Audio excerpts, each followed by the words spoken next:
Everyone, welcome to my channel. This is Hilltop speaking.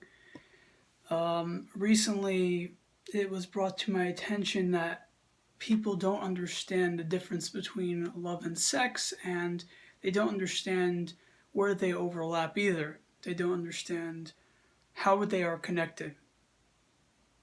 The big question let's raise here is, if you have a desire for sexual intimacy with someone, does that mean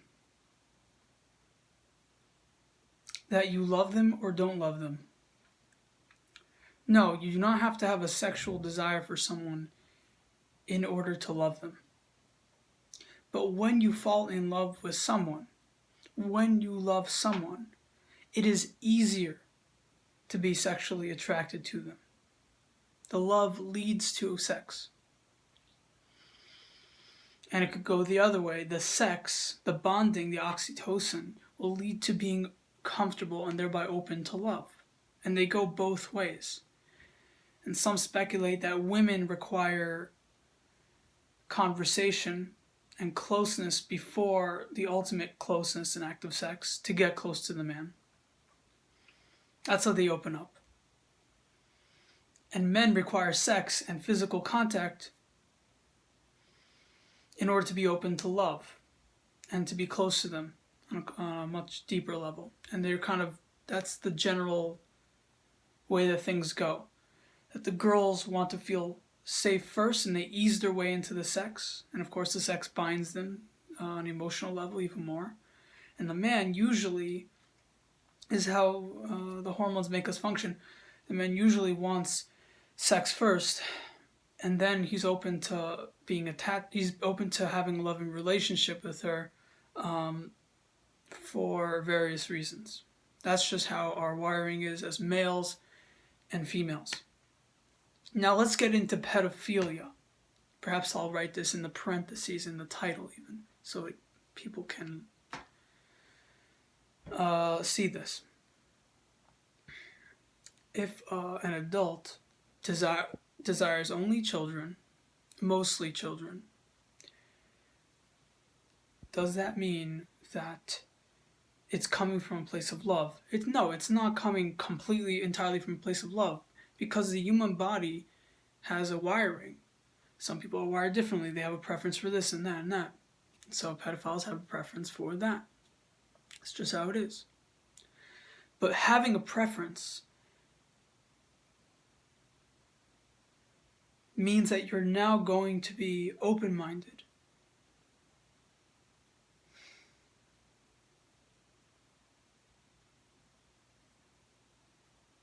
to loving that person.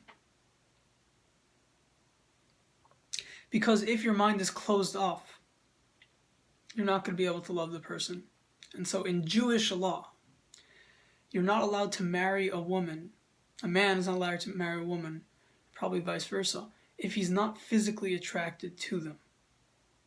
So this is a big argument against forcing homosexuals to marry women. But you're not allowed to, because you have to love your neighbor.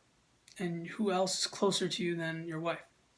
And the Talmud and the rabbis pick up that one leads to the other.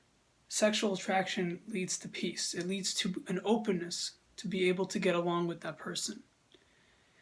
And because people are commenting silly things, I will need to address this specifically.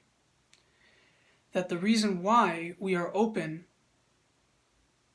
to loving people, yes, it was silly, is because our ego has a preference.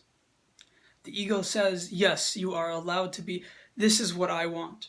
And so it allows the person to get along with that person. So the ego has a rigidity. I want this. This is just, call this philosophy or call this common sense. You have a part of you that's rigid. I want to only be with children. You think you're going to have an easy time with adults? It's going to be a lot harder. You have to work on yourself. You have to do mental tricks. But if the adult is with a person he or she is allowed to like, things that relate to what the subconscious desires, then there won't be any rigidity in the face of loving that person. Now, I highly recommend you rewind this and listen to it until it is grasped. Because just because I can't find a scientific source that says this explicitly, it doesn't make it not true. And if you require exact sources, I highly recommend you expanding your horizons on how you think about matters.